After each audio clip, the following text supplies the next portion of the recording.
Good morning. आज हम यहाँ पर फिजिक्स में दो वेक्टरों का वेक्टर प्रोडक्ट या वेक्टर मल्टीप्लिकेशन पढ़ा रहे हैं, अर्थात दो सदिशों का सदिश गुणनफल पढ़ा रहे हैं। यहाँ पे इसको इंग्लिश में वेक्टर और क्रॉस प्रोडक्ट या वेक्टर और क्रॉस मल्टीप्लिकेशन कह सकते हैं। तो वेक्टर और क्रॉस मल्टीप्लिकेशन या cross product of two vectors, दो वेक्टरों का क्रॉस प्रोडक्ट दिखा रहे हैं आज हम। इसमें क्या है, इसकी सबसे पहले परिभाषा क्या है कि दो वेक्टर्स का जो सदिश गुणन होता है वो हमेशा सदिश राशि होता है। दो वेक्टर्स का सदिश गुणन हमेशा सदिश राशि होता है और इसका परिमाण इन दो वेक्टरों के परिमाण और इनके बीच के कोण की ज्या के गुणनफल के बराबर होता है और इसकी दिशा इन दोनों वेक्टरों के लंबवत जो वेक्टर होगा वही वेक्टर वाली दिशा इन दोनों वेक्टरों के सदिश गुणनफल की दिशा होती है। तो देखिए इसका, अब हम कोई उदाहरण ले रहे हैं, उदाहरण के द्वारा समझा रहे हैं इसको। माना एक वेक्टर यहाँ पर ए है, एक वेक्टर बी है। तो इन दो वेक्टर ए और बी का जो सदिश गुणन होगा उसको हम दर्शाएंगे क्रॉस से। इसको हम क्रॉस से रिप्रेजेंट करेंगे सदिश गुणन को। तो दो वेक्टर ए और बी का सदिश गुणन हमेशा क्या होगा, ये सदिश गुणन एक सदिश राशि होगा, वेक्टर राशि होगा, इसीलिए इसका नाम क्या है, सदिश गुणनफल है या वेक्टर मल्टीप्लिकेशन या क्रॉस प्रोडक्ट है इसका नाम, क्योंकि इसमें सदिश राशि आती है, वेक्टर राशि आती है, इसलिए हम इसको सदिश गुणनफल कहते हैं। तो इन दो वेक्टर ए और बी का जो सदिश गुणनफल है उसका परिमाण क्या होगा, वो इनके मैग्नीट्यूड, इनके परिमाण। तो मानो वेक्टर ए का परिमाण ए है, वेक्टर बी का परिमाण बी है और इन दोनों वेक्टर ए और बी के बीच का कोण है यहाँ पे थीटा। तो इनके बीच के कोण की ज्या यानी साइन थीटा के गुणनफल के बराबर होता है। अर्थात दो वेक्टर ए और बी का सदिश गुणन का परिमाण इन दो वेक्टरों के परिमाण और इनके बीच के कोण के ज्या के गुणनफल के बराबर होता है। और क्योंकि यह एक सदिश राशि है तो इस वेक्टर की दिशा यानी जो ये वेक्टर ए क्रॉस बी आएगा सदिश राशि, इसकी दिशा इन दोनों वेक्टरों के तल के लंबवत होती है। तो माना यहाँ पर ए और बी जो वेक्टर है ये सपोज इस टाइम एक्स वाई तल में है, माना ये। तो अगर ये सपोज एक्स अक्ष है, ये माना वाई अक्ष है, तो माना ए और बी एक्स वाई तल में हैं, तो जो ए क्रॉस बी होगा वो इस एक्स वाई तल के लंबवत होगा। तो एक्स वाई तल के लंबवत कौन सा वेक्टर होता है, कौन सा ये अक्ष होता है, जेड अक्ष। तो यानी ए क्रॉस बी की दिशा ए और बी वाला जो तल है इस तल के लंबवत दिशा होती है। तो हम ये मान रहे हैं कि ए और बी के लंबवत जो दिशा है यानी ये दिशा, इस दिशा में एक यूनिट वेक्टर जरूर होगा, क्योंकि हर दिशा में कोई ना कोई यूनिट वेक्टर होता है। तो ये दिशा किसकी हो गई, ए क्रॉस बी की। तो ए क्रॉस बी एक वेक्टर होगा और इसकी दिशा में जो इसका यूनिट वेक्टर होगा उसको हम दर्शा रहे हैं एन कैप से। तो यहाँ पर ए क्रॉस बी जो वेक्टर है, ये वेक्टर प्रोडक्ट है, इसका मान आता है vector A cross vector B बराबर होता है A B sine theta into N cap. अब हम इसको पूरा परिभाषित कर रहे हैं कि दो वेक्टरों का सदिश गुणनफल इन वेक्टरों के परिमाण और इनके बीच के कोण की ज्या के, इनके बीच की कोण की ज्या और इन दोनों वेक्टरों के तल के लंबवत दिशा में जो यूनिट वेक्टर होगा उनके गुणनफल के बराबर होता है। ये इसकी डेफिनेशन है। या हम इसको ऐसा कह सकते हैं कि दो वेक्टर ए और बी का सदिश गुणनफल का परिमाण इन दोनों वेक्टरों के परिमाण और इनके बीच के कोण की ज्या के गुणनफल के बराबर होता है, सिर्फ परिमाण। और इन दोनों वेक्टरों का जो सदिश गुणनफल है उसकी दिशा इन दोनों वेक्टरों के तल के लंबवत दिशा में स्थित यूनिट वेक्टर की दिशा होती है। अब यहाँ पर जैसे माना ए और बी ये एक्स वाई तल में दो वेक्टर हो गए, तो इनकी लंबवत दिशा होगी जेड अक्ष की दिशा। तो यही जेड अक्ष की जो दिशा होगी ये होगी ए क्रॉस बी की दिशा। और ए क्रॉस बी क्योंकि वेक्टर है तो प्रत्येक वेक्टर का अपना क्या होता है, यूनिट वेक्टर होता है। तो ए क्रॉस बी का यूनिट वेक्टर हमने क्या मान लिया, एन कैप। अगर ए क्रॉस बी इस दिशा में है तो एन कैप भी इसी दिशा में होगा। एन कैप क्या, ए क्रॉस बी का यूनिट वेक्टर। तो तब ए क्रॉस बी का फॉर्मूला आ गया A into B into sine theta into N cap. N cap A cross B का यूनिट वेक्टर। ए और बी क्या है, ये वेक्टर है, वेक्टर बी के परिमाण हैं। और अब यहाँ पर क्योंकि ए क्रॉस बी एक सदिश राशि है, तो इस सदिश वेक्टर राशि है, तो इसकी दिशा के लिए हमने ये तो कह दिया कि ए क्रॉस बी जो है ए और बी दोनों के लंबवत होगा। यानी ए क्रॉस बी जो होगा वो ए के भी लंबवत होगा और बी के भी लंबवत होगा। जैसे माना ये ए और बी दोनों वेक्टर इस बोर्ड के तल में हैं, तो ए क्रॉस बी क्या होगा, तो बोर्ड के तल से लंबवत बाहर होगा या लंबवत अंदर होगा ए क्रॉस बी। परंतु इसकी दिशा क्या होगी, दिशा का निर्धारण मतलब ए क्रॉस बी लंबवत बाहर की ओर होगा या अंदर की ओर होगा, यानी ए क्रॉस बी ऊपर की ओर या नीचे की ओर। इसका निर्धारण कैसे होगा, तो इसके लिए हमारे पास दक्षिणावर्ती पेंच का नियम है और क्लॉकवाइज जो स्क्रू ये लॉ है वो है यहाँ पे। तो दक्षिणावर्ती पेंच का नियम क्या है, इस ए क्रॉस बी की दिशा को निर्धारित करने का नियम है। इससे कैसे निर्धारित करते हैं कि यदि हम क्या करें कि दक्षिणावर्ती जो पेंच है, यानी जो पेंच है उस पेंच को हम, पेंच माने स्क्रू, पेचकस, तो अगर हम किसी पेंच को ए और बी के का जो तल है उसके लंबवत रखें, तो माना ए और बी इसमें एक्स वाई तल में, तो इसके लंबवत रख दें ऐसे, ठीक है। तो यदि हम किसी पेंच को ए और बी वेक्टर के तल के लंबवत रखें और इस पेंच को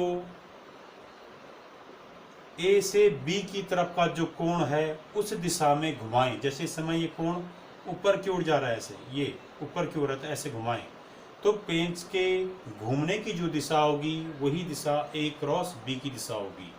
तो दोबारा सुन लीजिए इसको कि यदि हम किसी पेंच को ए और बी तल के लंबवत इस प्रकार से रखें कि पेंच को ए और बी के बीच का जो कोण है उस कोण की दिशा में पेंच को घुमाने पर पेंच जिस दिशा में आगे बढ़ेगा वही दिशा ए क्रॉस बी की दिशा होती है। इस नियम से हम ए क्रॉस बी की दिशा का निर्धारण करते हैं। अब जो है यहाँ पे इस पे उदाहरण क्या है, ए क्रॉस बी क्या है, ये सदिश राशि है,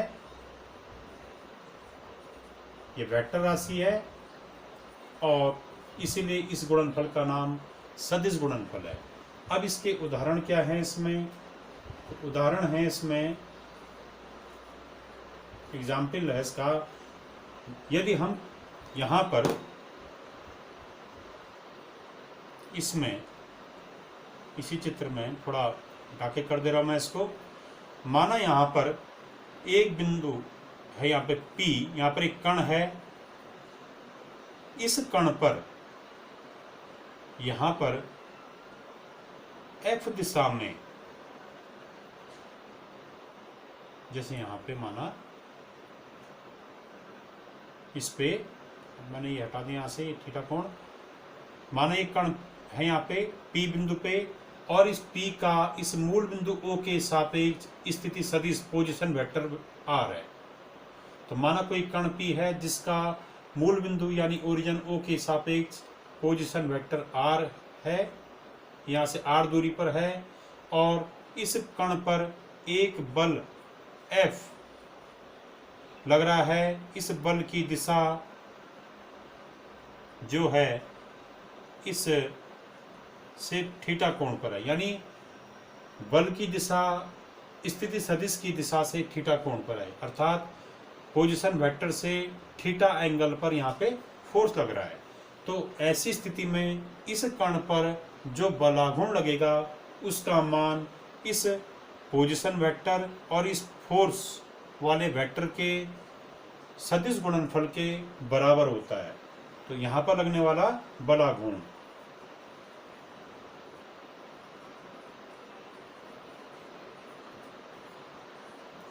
तो बलाघूर्ण को हम शो करते हैं, रिप्रेजेंट करते हैं टाउ से। तो बलाघूर्ण टाउ बराबर होता है ये पोजीशन वेक्टर आर और ये जो फोर्स वेक्टर है यानी बल वाला जो वेक्टर है, इन दोनों के सदिश गुणनफल के बराबर। तो पोजीशन वेक्टर यानी स्थिति सदिश और बल सदिश का सदिश गुणनफल बलाघूर्ण को प्रकट करता है, अर्थात बलाघूर्ण क्या होगी, एक सदिश राशि हो, क्योंकि सदिश गुणनफल है। तो बलाघूर्ण सदिश राशि है और इसका मान स्थिति सदिश और बल सदिश के सदिश गुणनफल से प्राप्त होता है। ये एक इसका उदाहरण है। यहाँ पर हमने क्या माना, एक कण P माना, इस कण P का मूल बिंदु O के सापेक्ष स्थिति सदिश वेक्टर R है, तो यानी P की O से दूरी क्या होगी, R। तो R तो क्या होगा इस वेक्टर R का परिमाण, और इस स्थिति सदिश की दिशा से, इसकी दिशा है इस तरफ, इस दिशा से थीटा कोण पर एक बल लग रहा है इस कण पे, इस कण पे। तो बल जो है स्थिति सदिश की दिशा से थीटा कोण पे लग रहा है। तो यहाँ पर इस कण पर जो बलाघूर्ण उत्पन्न होगा उस बलाघूर्ण का मान पोजीशन वेक्टर फोर्स के सदिश गुणनफल से निकलता है। ये उदाहरण है इसका। दूसरा उदाहरण है इसका कोणीय संवेग। कोणीय संवेग, कोणीय संवेग भी सदिश राशि है, इसको हम J से प्रकट करते हैं। तो कोणीय संवेग के लिए, कोणीय संवेग का मतलब होता है कि जैसे यहाँ पर एक कोई कण P है, इस कण का मूल बिंदु के सापेक्ष स्थिति सदिश वेक्टर R है, और ये कण जो है माना इस बिंदु O के सापेक्ष क्या कर रहा है, यहाँ पे ये यहाँ पर घूर्णन गति कर रहा है, ठीक है, इसके सापेक्ष घूम रहा है, इस कण के सापेक्ष, इस मूल बिंदु के सापेक्ष। और यहाँ पर इस कण पर जो रेखीय संवेग है उसकी दिशा, कण पर जो रेखीय संवेग उत्पन्न हो रहा है उसकी दिशा R की दिशा से थीटा कोण पर है। तो यहाँ पर कोई कण P है जिसका पोजीशन वेक्टर R है, इस R की दिशा से थीटा कोण पर इस कण का रेखीय संवेग यहाँ पे लग रहा है थीटा कोण पे। तो यहाँ पर इस कण पर उत्पन्न जो कोणीय संवेग होगा तो उसकी दिशा क्या होगी, तो कोणीय संवेग J बराबर होता है पोजीशन वेक्टर R और जो रेखीय संवेग वेक्टर है P, इनका सदिश गुणनफल। तो पोजीशन वेक्टर R और सदिश रेखीय संवेग के सदिश गुणनफल को ही हम क्या कहते हैं, कोणीय संवेग कहते हैं। इसका फॉर्मूला ये हो गया, ये भी इसका एक एग्जाम्पल है। और इस J की दिशा क्या होगी, ये R और P, या R और P की जो दिशा इनके दोनों के लंबवत होगी। इस बलाघूर्ण की दिशा क्या होगी, R और F दोनों के लंबवत। इसी प्रकार से तीसरा, जैसे रेखीय वेग है,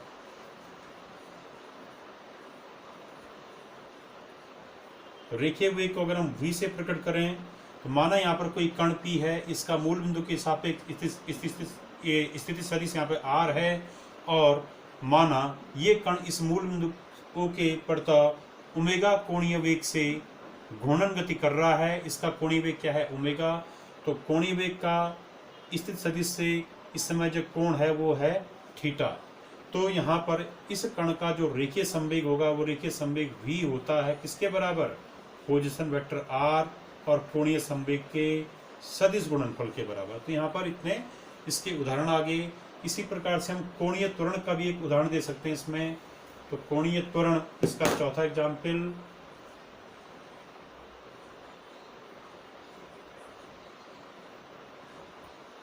रेखीय त्वरण, रेखीय त्वरण।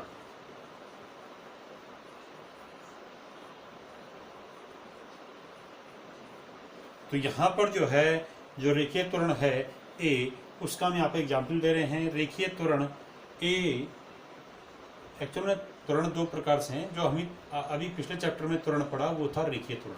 इसके अलावा एक कोणीय त्वरण भी होता है, इनको हम आगे चैप्टर में डिस्कस करेंगे। तो रेखीय त्वरण का मान, माना रेखीय त्वरण A है, तो इसका मान कैसे निकालते हैं, तो माना ये कण P इस बिंदु O के सापेक्ष घूर्णन गति कर रहा है। घूर्णन गति के दौरान इसका कोणीय त्वरण है अल्फा। ये अल्फा कोणीय त्वरण है, ये घूर्णन गति में उत्पन्न होता है, या कोणीय वेग भी घूर्णन गति में उत्पन्न होगा या वृत्तीय गति में से। तो माना यहाँ पर कोई कण है, इसका मूल बिंदु के सापेक्ष स्थिति सदिश R है, ये ओ के प्रति घूर्णन गति कर रहा है। इस गति में इसका कोणीय त्वरण अल्फा है। कोणीय त्वरण जो है इस वेक्टर आर की दिशा से थीटा कोण पर है।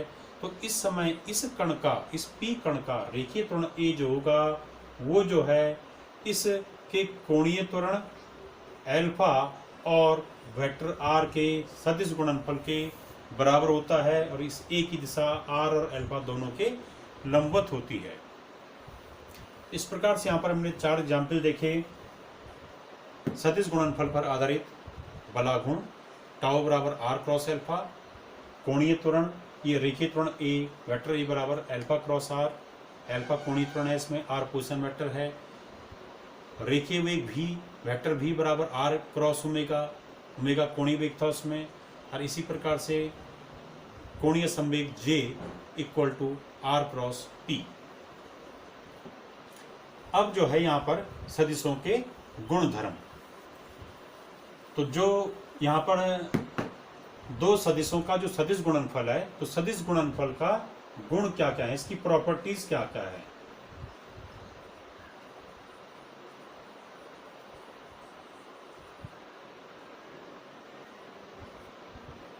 इसके गुणधर्म, तो इसका जैसे पहली प्रॉपर्टी अगर हम ये ले लें कि ये क्रम विनिमय नियम का पालन करता है या नहीं करता है, तो इसका जवाब है ये क्रम विनिमय नियम का पालन नहीं करता है। सदिश गुणनफल क्रम विनिमय नियम का पालन नहीं करता है, जबकि अदिश गुणनफल क्रम विनिमय नियम का पालन कर रहा था।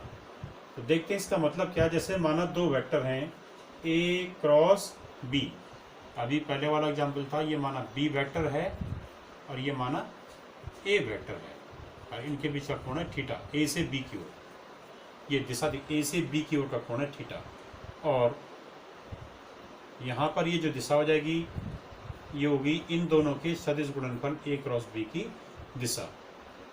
तो ये ए क्रॉस बी के भी लंबवत होगा, ए क्रॉस बी ए के भी लंबवत होगा, यानी ये वाली दिशा। तो ये बी के भी लंबवत है और ए के भी लंबवत है, ये दिशा है ए क्रॉस बी की। तो ये क्रम विनिमय नियम का पालन नहीं करता है, अर्थात A cross B is not equal to B cross A. अभी हम शो करते हैं इसको, तो ए क्रॉस बी का मान हमने देखा था क्या था, ए का परिमाण, बी का परिमाण, वेक्टर ए का परिमाण इंटू वेक्टर बी का परिमाण इंटू इनके बीच के कोण का ज्या इंटू ए और बी के लंबवत दिशा में यूनिट वेक्टर। ये एन का क्या है, ये ए और बी दोनों की लंबवत दिशा में यूनिट वेक्टर है। ठीक है, अब जो है अगर हम बी क्रॉस ए निकालें तो इसको हम परिणाम नंबर 1 मान लें। अब बी क्रॉस ए का मान देखते हैं, तो बी क्रॉस ए का मतलब होगा बी का परिमाण इंटू ए का परिमाण इंटू साइन बी से ए के बीच का कोण। ये ए से बी के बीच का कोण है प्लस थीटा, तो बी से ए के बीच का कोण होगा या तो इधर नीचे की ओर, यह आ जाएगा माइनस थीटा। तो हम इसको माइनस थीटा रख सकते हैं, और इन दोनों के लंबवत दिशा में यूनिट वेक्टर एन का यूनिट वेक्टर वही रहेगा। तो यह आ गया बी क्रॉस ए बराबर आ जाएगा, ये परिमाण है तो हम इसको बी ए या ए बी लिख सकते हैं। साइन माइनस थीटा का मतलब होता है माइनस साइन थीटा, तो माइनस बाहर लिख दिया, माइनस साइन थीटा और इंटू एन कैप, इसको लिख दिया हमने परिणाम नंबर 2। अब जो है यहां पर ए क्रॉस बी और बी क्रॉस ए के जो मान आए थे समीकरण नंबर 1 और 2 की अगर हम तुलना करें तो देखिए ये क्या आ रहा है। हमने देखा B cross A equal to, ये वैल्यू किसकी है, ए क्रॉस बी की, तो यानी हम इसके स्थान पर लिख सकते हैं ए क्रॉस बी, अर्थात B cross A minus A cross B के बराबर होता है। अर्थात यदि ए क्रॉस बी ऊपर की ओर है तो बी क्रॉस ए क्या होगा, इसके लंबवत नीचे की ओर, दोनों एक दूसरे की विपरीत दिशा में होंगे। ठीक है, अगर ए क्रॉस बी ऊपर की ओर है तो यहाँ पर मूल बिंदु माना, तो ये बी क्रॉस ए की दिशा होगी, दोनों एक दूसरे के लंबवत दिशा में होंगे, 180 का एंगल हो जाएगा ऐसे में इनके बीच, इन दोनों के बीच। इसलिए यहाँ पर ऋण चिन्ह ये शो करता है कि ए क्रॉस बी और बी क्रॉस ए दोनों एक दूसरे की विपरीत दिशाओं में है। ए क्रॉस बी इधर है तो बी क्रॉस ए इधर है। अब इसकी अगली प्रॉपर्टी, इसको ऐसा भी सकते हैं, A cross B equal to minus of, पहले लिखा तब ये लिखा और ऋण चिन्ह लगा दिया यहाँ। अगली प्रॉपर्टी, यदि हम ऐसे दो वेक्टर लें जिनके जो एक दूसरे के समांतर हैं,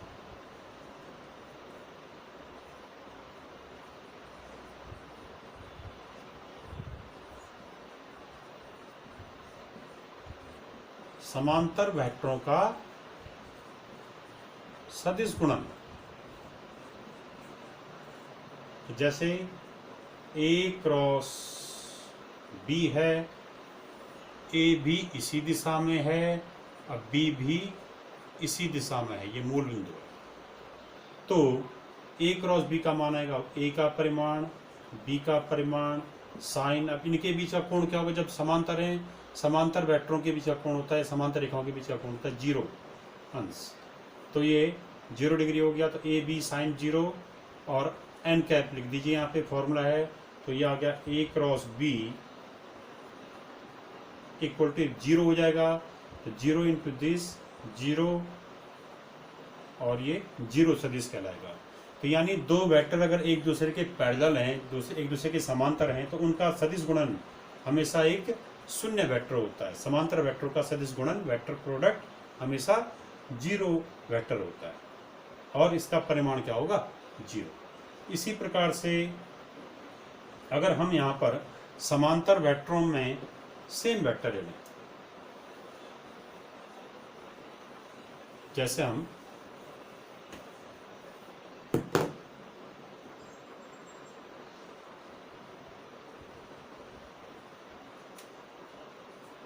ये वेक्टर ए है, तो वेक्टर ए का वेक्टर ए के साथ किसी वेक्टर का स्वयं के साथ क्रॉस प्रोडक्ट कितना होता है? तो इस दिशा में कोई रेखा स्वयं के साथ कितना कोण बनाती है? 0 अंश का। कोई वेक्टर स्वयं के साथ कितना अंश का कोण बनाता है? 0 अंश का। तो ऐसे यहाँ पर आएगा कि सेम वेक्टर हैं, समान सदिशों के बीच का जो सदिश गुणनफल होगा वो आएगा ए का परिमाण इंटू ए का परिमाण इंटू साइन 0 हो जाएगा और ये एन कैप। इस दशा में भी इसका मान क्या आएगा? ए क्रॉस ए बराबर 0 वेक्टर, शून्य सदिश आएगा, परिमाण इसका 0 होगा। यानी एक जैसे वेक्टरों का सदिश गुणनफल हमेशा 0 होता है, जबकि अदिश गुणन में ऐसा नहीं होता।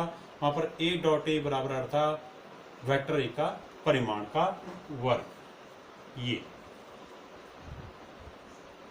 डॉट प्रोडक्ट में ए डॉट वेक्टर ए का मान आया था ए के परिमाण का वर्ग, यहाँ पर नहीं आता ऐसा।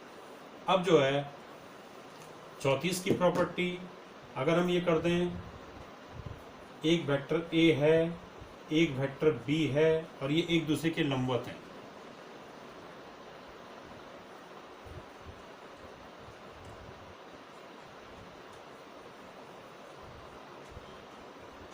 ये वेक्टर ए और वेक्टर बी एक दूसरे के लंबवत हैं, तो ए क्रॉस बी का मान आएगा ए का परिमाण, बी का परिमाण इंटू साइन 90 डिग्री और इंटू एन कैप। तो ये हो जाएगा A cross B sine 90 is 1, तो ये आएगा A cross B equal to A B into N cap, ये इसका मान है। और अगर इसका परिमाण देखें, किसका? इस स्थिति में परिमाण, तो ए क्रॉस बी वेक्टर है, इसका परिमाण हम दर्शाएंगे ए क्रॉस बी के दोनों तरफ ये ऊर्ध्वाधर समांतर रेखा खींच देंगे, ये कहलाता है वेक्टर ए क्रॉस बी का परिमाण। ए क्रॉस बी का परिमाण बराबर हो जाएगा इसका परिमाण, तो इसका परिमाण मिलेंगे। इसका परिमाण का मतलब इस यूनिट वेक्टर का परिमाण क्या होता है? 1 होता है।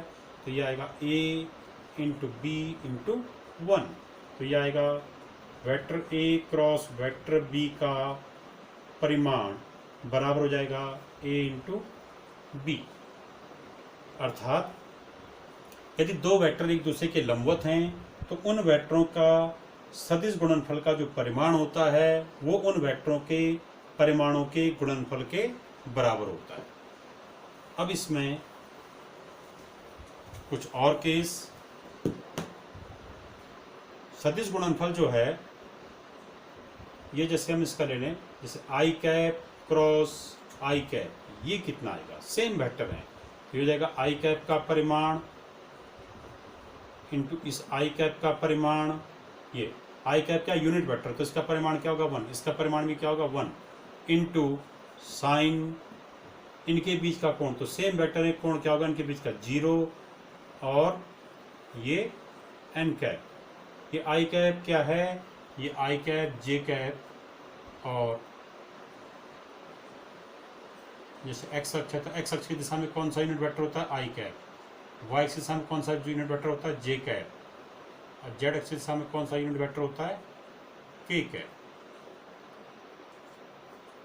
तो यहाँ पर आई कैप क्रॉस आई कैप ये आ जाएगा साइन 0 के वैसे ही हो जाएगा 0, क्योंकि सेम वेक्टर है, इनके बीच का कोण 0 होगा, साइन 0 0 होगा।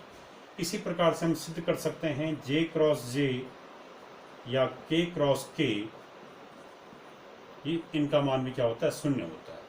तो इसका हम यूज आगे करेंगे, ये फॉर्मूला है। इसी प्रकार से जबकि आई डॉट आई क्या आया था 1, जे डॉट जे 1, के डॉट के 1, अदिश गुणा में ये चीज 1 आई थी। अब यहां पर हम इसको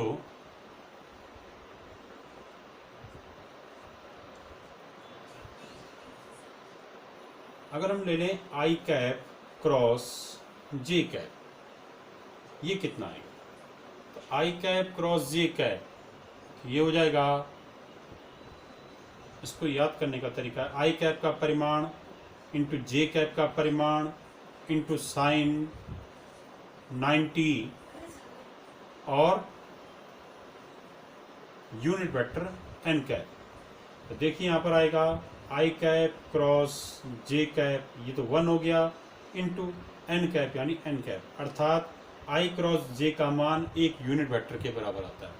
परंतु जो यूनिट वेक्टर ये होगा, ये इसकी दिशा क्या होगी, ये आई और जे दोनों के लंबवत। तो हमें पता है आई और जे के लंबवत, आई और जे के लंबवत कौन सा वेक्टर होता है, आई और जे के लंबवत होता है के वेक्टर, ये वेक्टर के।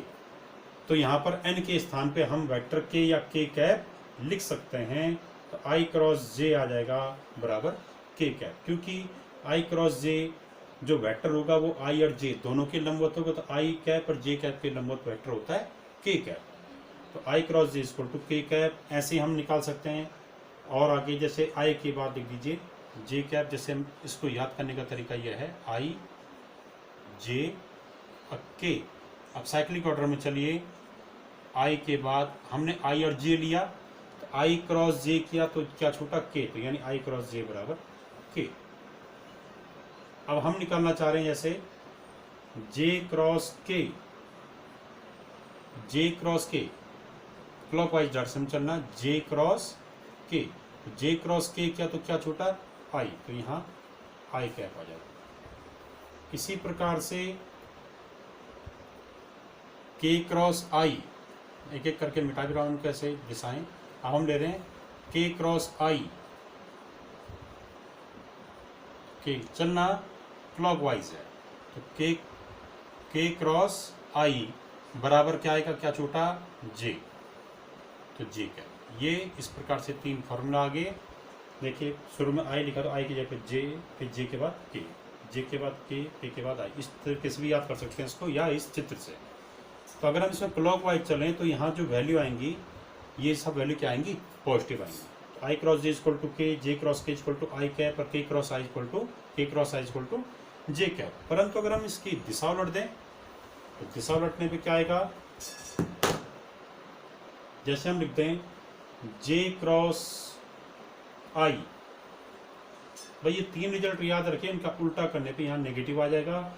जे क्रॉस आई, तो जे क्रॉस आई मतलब इसका उल्टा कर दिया हमने, तो क्योंकि आई क्रॉस जी और जे क्रॉस आई बराबर नहीं होते, क्रमनिर्णय नियम का पालन नहीं करते हैं, तो जे क्रॉस आई का मतलब हो जाएगा माइनस ऑफ आई क्रॉस जे। अभी हमने पहले प्रॉपर्टी पढ़ी थी, तो आई क्रॉस जे की वैल्यू क्या आ गई, माइनस आई क्रॉस जे की वैल्यू हम के लिख देंगे यहाँ पे, माइनस के। तो जे क्रॉस आई बराबर हो गया माइनस के। इसको हम चित्र से भी याद कर सकते हैं कि अगर हम क्लॉकवाइज चले तो प्लस में आई रिजल्ट। अब हम अगर हम एंटी क्लॉकवाइज चले, एंटी क्लॉकवाइज जैसे जे क्रॉस आई, जे से आई की ओर चले, तो जे क्रॉस आई आएगा के बराबर, परंतु आएगा नेगेटिव, एंटी क्लॉकवाइज में नेगेटिव लिखना है। इसी प्रकार से अगर हम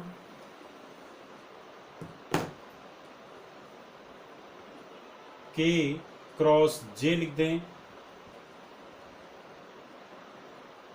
के क्रॉस जे, एंटी क्लॉकवाइज जा रहे हैं, के क्रॉस जे क्या छूटा आई, परंतु यह आएगा नेगेटिव। इसी प्रकार से अगर हम आई क्रॉस के लिख दें, अब आई क्रॉस के, आई क्रॉस के, तो ये एंटी क्लॉकवाइज जा रहा है, तो क्या छूटा यहाँ पे आएगा तो जे के, परंतु आएगा नेगेटिव साइन।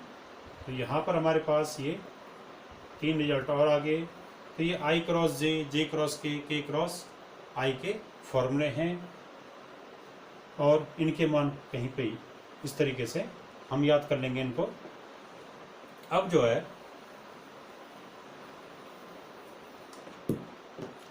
यहाँ पर अगर हमारे पास दो वेक्टर ऐसे हैं, जैसे एक वेक्टर ए है, इसका मान आई cap J cap K cap के रूप में, यानी लंब एकक सद जो वेक्टर हैं उनके रूप में अगर किसी वेक्टर ए का मान हो, जैसे माना ये ए x I cap plus A Y J cap plus A Z K cap, ये वेक्टर ए के मान हैं। ए X A Y A Z क्या है, ये वेक्टर ए के एक्स अक्ष वाई अक्ष जेड अक्ष पर घटक है, आयताकार घटक, या ये कह सकते हैं इनको।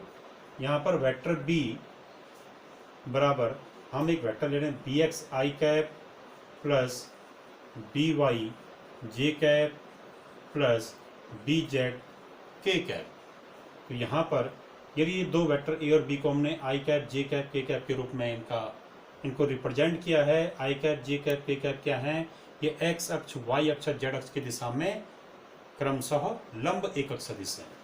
तो तब इनका जो क्रॉस प्रोडक्ट होगा, क्रॉस मल्टीप्लिकेशन होगा, यानी सदिश गुणनफल, वो कैसे निकालेंगे, तो वो आएगा vector A cross vector B, तो वेक्टर ए, जबकि इनके बीच का कोण नहीं दे रखा है, तो कैसे निकालेंगे हम, ए की जगह पे ए का मान रखिए, ए x I cap plus A Y J cap plus A Z K cap, और फिर क्रॉस लाइए वाला इंटू बी, वेक्टर बी का मान लिखिए B X I cap plus B Y J cap plus B Z K cap. B X B Y B Z क्या है, ये वेक्टर बी के घटक हैं, एक्स अक्ष वाई अक्ष और जेड अक्ष पे।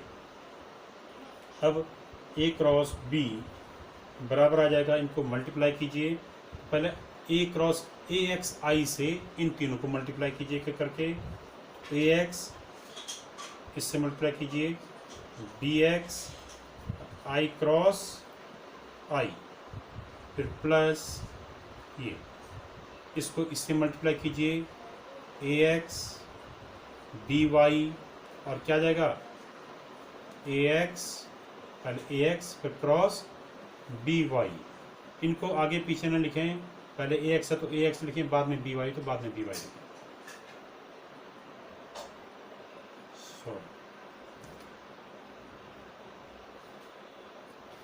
ये ए एक्स आई कैप और बी वाई जे कैप, तो A x into B Y, ये तो आंकिक माने यहाँ पे लिखे, और ये आई कैप पहले है तो यहाँ आई कैप लिखें, और जे कैप बाद में तो यहाँ जे कैप बाद में लिखें, इस प्रकार से।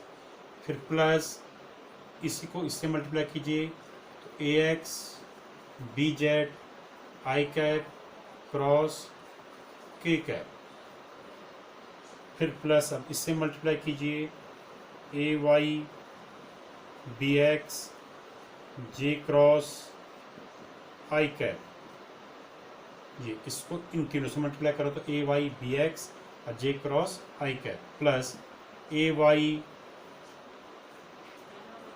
बी वाई और जे क्रॉस जे, प्लस ए Y B Z J cross के, फिर प्लस अब ए जेड के से इन तीनों को मल्टीप्लाई कीजिए, ए जेड बी एक्स के cross I cap plus A Z B Y के क्रॉस जे कैप प्लस ए जेड बी जेड और के क्रॉस के कैप। अब जो है यहाँ पर इसके बाद क्या आएगा,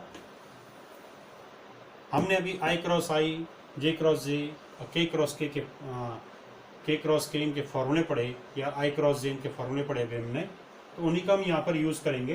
तो यह आएगा ए क्रॉस बी, देखिए आई क्रॉस आई ये वाला, जे क्रॉस जे ये वाला और के क्रॉस के, ये तीनों क्या हो जाएंगे, जीरो हो जाएंगे, क्योंकि सेम सदिश का सदिश गुणनफल हमेशा शून्य होता है, सेम है इनका सदिश गुणनफल शून्य हो जाएगा, ये शून्य हो जाएगा, ये भी शून्य हो जाएगा। तो शून्य प्लस जीरो प्लस आ जाएगा ये आई कैप क्रॉस जे कैप, तो आई क्रॉस जे आता है के कैप, अभी सिद्ध क्या था, तो यहाँ आएगा ए एक्स बी वाई के कैप, ए एक्स बी वाई के कैप प्लस ए एक्स बी, ये आई क्रॉस के था माइनस जे आई जे के, ऐसे याद रखिए आई, अगर हम जैसे आ रहा है आई क्रॉस के उल्टा चल रहे हैं, तो I cross K anti clockwise में माइनस होगा, तो minus plus multiply K minus A X B Z I cross K हो जाएगा जे कैप, फिर प्लस अब यहाँ पर जे क्रॉस आई, तो जे क्रॉस आई जे से आई की ओर एंटी क्लॉकवाइज चल रहे हैं, तो ये आएगा माइनस की, ये वाला माइनस यहाँ से आ रहा है प्लस यहाँ, तो माइनस ए वाई बी एक्स और क्या हो जाएगा, माइनस आ जाएगा जे आई का, यहाँ पे के कैप हो जाएगा, फिर ये जीरो हो जाएगा और ये जे क्रॉस के, अब जे क्रॉस के देखिए, तो जे क्रॉस के क्लॉकवाइज चल रहे हैं, तो आएगा ये आई, जे क्रॉस के आएगा आई, तो ए वाई बी जेड और आई कैप, फिर उसके बाद इस पर ये A Y B Z I cap, ये आ गया जे क्रॉस आई, तो जे क्रॉस आई आ गया माइनस के, अब ये आ गया आई क्रॉस के उल्टा ये माइनस जे, ठीक है। अब इसके बाद प्लस ये आ रहा के क्रॉस आई, तो के क्रॉस आई क्लॉकवाइज चल रहे हैं, तो आएगा जे, तो ये जे आ गया, ये हो गया ए जेड बी एक्स जे कैप, फिर प्लस के क्रॉस जे आएगा, ये एंटी क्लॉकवाइज चल रहे, तो आई कैप आएगा, माइनस आई कैप आएगा, तो ये आ जाएगा माइनस है प्लस का माइनस हो जाएगा, minus A Z B Y के क्रॉस जी, ये आ जाएगा माइनस आई कैप फिर प्लस जीरो। इस प्रकार से हमने फॉर्मूला का यूज़ किया। अब यहाँ पर A cross B equals to कीजिए इसको फाइनलाइज, तो यहाँ पर आई वाले एक साथ देखिए, ये आई वाला ये है, आई वाला ये है, इनमें आई कॉमन लीजिए, तो ये आएगा ए वाई बी जेड, आई कॉमन लिया, ए Y B Z minus A Z B Y, bracket में रख के इसको लिख दिया आई कैप, फिर उसके बाद प्लस जे कैप लीजिए, इसमें कॉमन जे कैप वाला जैसे ये और ये है, तो इनमें जे कैप कॉमन लिया, यहाँ से क्या रहा ए Z B x minus A X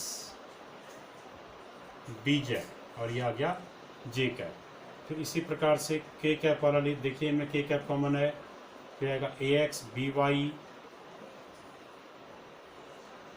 B Y minus A Y B x और ये आ गया आपका के कैप। अगर हम यहाँ पर इस जे कैप वाले में ऋण माइनस चिन्ह को बाहर ले लें, ए क्रॉस बी, वैसे रिजल्ट ये आ चुका है, यही है ए क्रॉस बी की वैल्यू।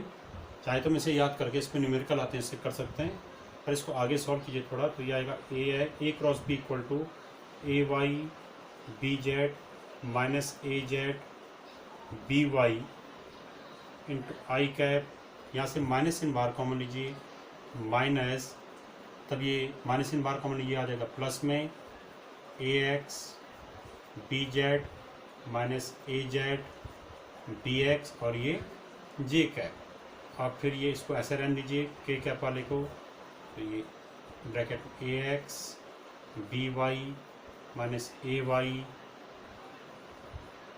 बी एक्स और ये के कैप, ये आ गया हमारा फाइनल रिजल्ट। चाहे तो इसको या इसको हम फॉर्मूले के रूप में याद रख सकते हैं।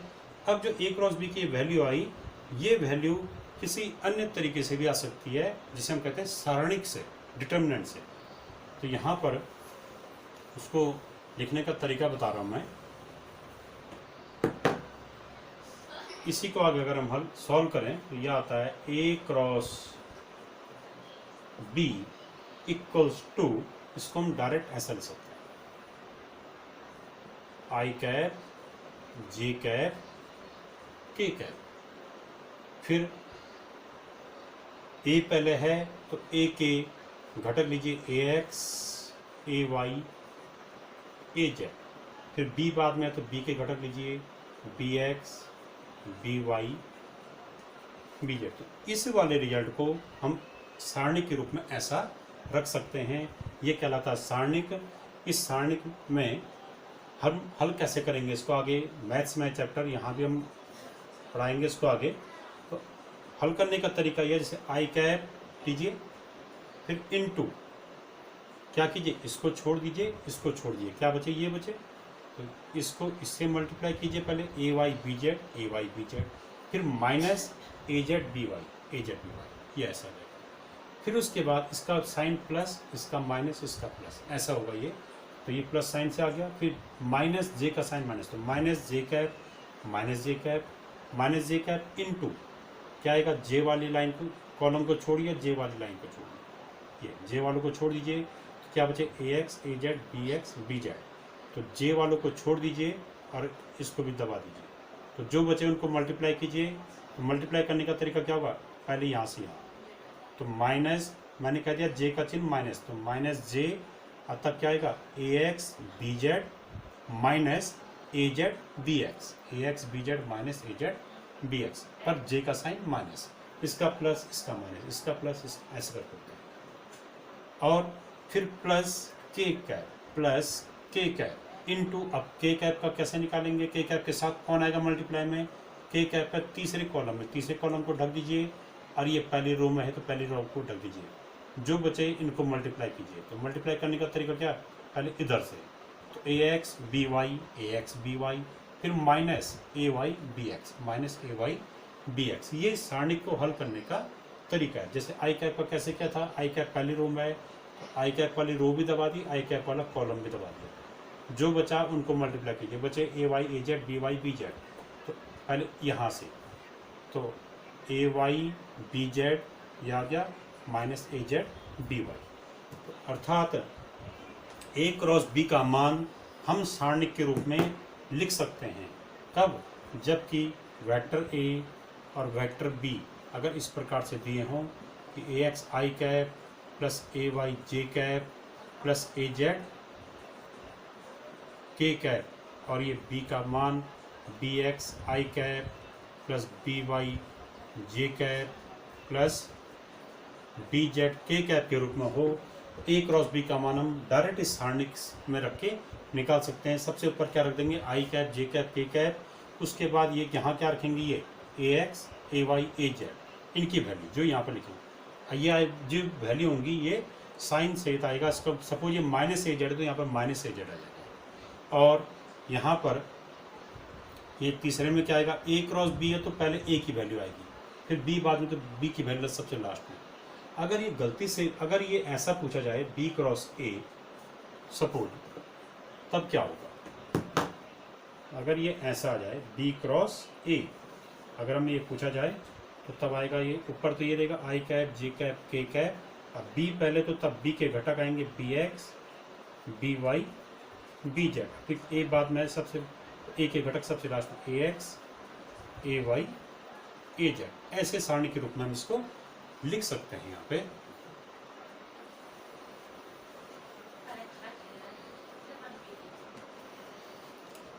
एक प्रॉपर्टी और है इसकी सदिश गुणनफल की, कि अगर ऐसा हो सदिश गुणनफल वितरण नियम का पालन करता है, A क्रॉस दो वेक्टर हैं B और C, ये ऐड हो रहे हैं और इनका जो योग होगा वो भी एक सदिश होगा, इस सदिश का गुणनफल है A के साथ। तो कैसे करेंगे इसको? A को पहले B से इसका क्रॉस प्रोडक्ट कर देंगे, A क्रॉस B, फिर प्लस A क्रॉस C, अर्थात सदिश गुणनफल क्या होता है? वितरण नियम का पालन करता है। ये एक बार इससे इसका सदिश गुणा होगा, फिर प्लस आ जाएगा, फिर इसका इससे सदिश गुणा होगा। अगर यहाँ पे बीच में माइनस है तो यहाँ भी क्या आ जाएगा? माइनस आ जाएगा। तो ये सारा जो आज हमने पढ़ा, ये सदिश गुणनफल के बारे में पढ़ा। आज हमने इसके एग्जाम्पल पढ़े, सदिश गुणनफल की परिभाषा पढ़ी, इसकी दिशा निर्धारित करने के लिए पेंच का नियम पढ़ा, फिर उसके उदाहरण पढ़े, बलागुण, कोणीय संवेग, रेखीय संवेग और कोणीय संवेग के रूप में इसके एग्जाम्पल पढ़े। फिर उसके बाद इसके विभिन्न गुणधर्म पढ़े। फिर यहाँ पर A क्रॉस B का मान हम सारणी के रूप में लिख सकते हैं। अब इसके बाद जो अगला टॉपिक होगा वो जो है प्रक्षेप गति, जिसको हम अगले वीडियो में पढ़ाएंगे। Thank you.